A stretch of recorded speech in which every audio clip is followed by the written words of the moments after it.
Bonjour à tous et bienvenue dans cette vidéo pour aller plus loin concernant les exposants négatifs. Nous allons réaliser ici ce calcul. Donc, pour réaliser ce calcul, nous allons d'abord nous concentrer sur la première parenthèse, qui est x5, y4 sur x3, y7, le tout exposant moins 2. Nous allons d'abord nous concentrer sur ce qui se passe à l'intérieur de la parenthèse. Nous avons deux quotients, x5 sur x3 fois y4 sur y7. Ce sont deux quotients de puissance de même base, donc nous pouvons appliquer la formule. Dans le premier cas, l'exposant du numérateur, donc le x exposant 5, est plus grand que l'exposant du numérateur, x exposant 3. Donc 5 est bien plus grand que 3. Donc nous appliquons la formule, première parenthèse, x 5 moins 3 fois. Ici, nous avons y4 sur y7. L'exposant du dénominateur est plus grand que celui du numérateur. Donc, en appliquant la formule quotient de puissance de même base, ça nous donne 1 sur y7 moins 4. Le tout exposant moins 2.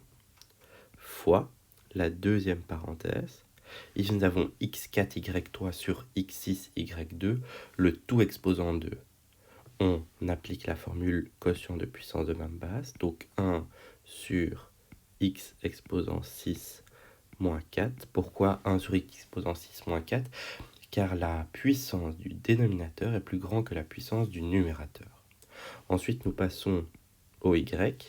Et ici, la puissance du numérateur est plus grande que celle du dénominateur, donc on obtient y exposant 3 moins 2, le tout toujours élevé à la puissance 2 ici.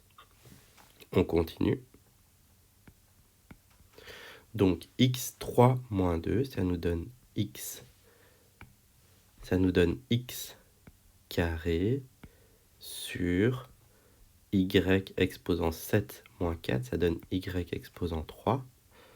Le tout est encore élevé ici à la puissance moins 2, fois y exposant 1 sur x exposant 2. Vous avez remarqué que le y exposant 1, je ne l'ai pas noté, parce qu'on n'est pas obligé de le noter quand c'est y exposant 1. Ensuite, nous passons à la suite. Ici, nous avons une parenthèse, on ne peut plus rien faire à l'intérieur de la parenthèse, élevée à la puissance moins 2. Donc on va appliquer la formule puissance d'une puissance. Donc ici, nous avons x exposant 2, le tout exposant moins 2. Donc ce qu'on va faire, c'est qu'on va... Je vais un peu dézoomer, voilà. Ce qu'on va faire, c'est qu'on va faire x exposant 2 fois moins 2 sur y exposant 3 fois moins 2 fois, on applique la même formule pour la seconde parenthèse, donc y exposant 1 fois 2 sur x exposant 2 fois 2. On va pouvoir calculer ces différents produits. Donc on a x exposant moins 4, donc 2 fois moins 2, fois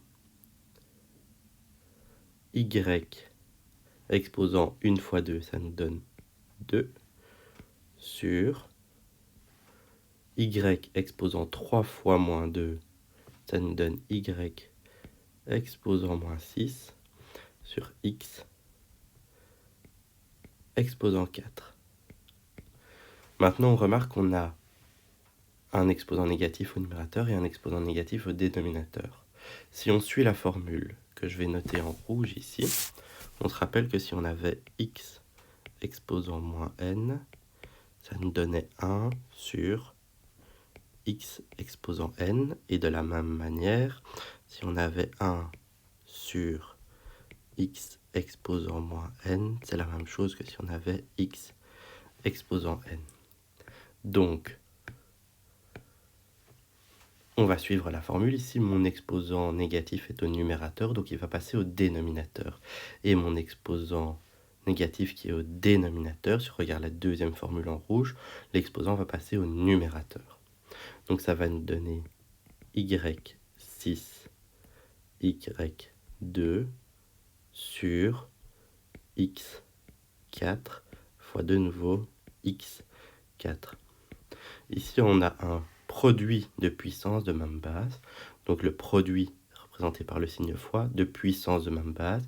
La même base, c'est bien à chaque fois, au numérateur, c'est bien 2 fois y, et au dénominateur, c'est bien 2 fois x. Donc on a un produit de puissance de même base, on conserve la base, donc pour le numérateur, là, on la conserve, on recopie y et on additionne les exposants. Même chose pour le dénominateur, on a x exposant 4 plus 4.